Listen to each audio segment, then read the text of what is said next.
Welcome back to the Talk Tonight. We switched gears tonight to just a horrific story that came into our newsroom late this afternoon. A 3-year-old boy in critical condition tonight at Upstate University Hospital, recovering from some serious injuries. He was allegedly beaten at the hands of his mother's live-in boyfriend. Michael Benny joins us for the Talk Tonight. The response to this already has been overwhelming.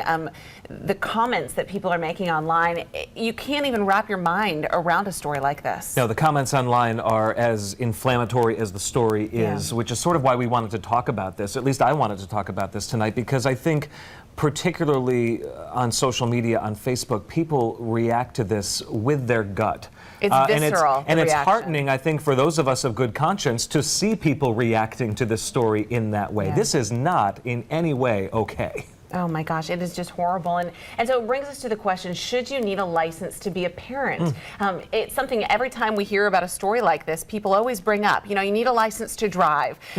Sure. You need a license to do so many things. But when it comes to being a parent, anyone out there can be. I am the mom of 2 small children, and the thought of this, I have a 3-year-old girl at home. The thought of this, I mean, it's so sickening to even think that someone could do something like this. Because you know how fragile your 3-year-old is. I mean, she may give you a tough time now.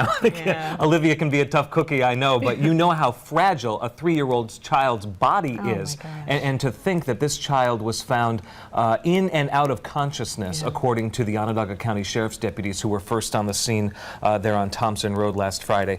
The reaction to people is as we said, so much anger, so much frustration. It reveals a couple of things as I read into what people are saying. Number one, very little confidence in the justice system that these two will get, if they are guilty of what we think they're guilty of, will get what they truly deserve. That's one thing that people are saying. The other thing is, I mean, people are bringing up everything from they should be put in general population and let the rest of the inmates go wild on them, to castration. That comes up as one of the comments. Sterilization, you know, we see it all here. We have to put our anger somewhere, and I think to what the folks at like Vera House would think. We don't know what the circumstances in that home. It was obviously hell for the children. We don't know how much of a role this woman really played. Has she ever tried to get away from this guy? And I know the folks at Vera House would say, if you're angry about this story in particular that so many of us are angry about, do something about it. Look in on neighbors who you think maybe there's something going on there. Donate to an organization that helps people get out of bad situations. Turn that anger into something, because there's very little that we can do that the doctors aren't already doing for these kids. Don't sit there in silence, and I think that was one of the big messages that we learned from that child abuse special that you all had done not too long ago, that people may not want to say anything, but they need to. They need to speak up for these kids who can't defend themselves. So many people don't want to say anything. Everyone wants to comment after the fact, wants to rail on the people who are accused of doing this after the fact, and that is right. That's a normal, I think, human reaction.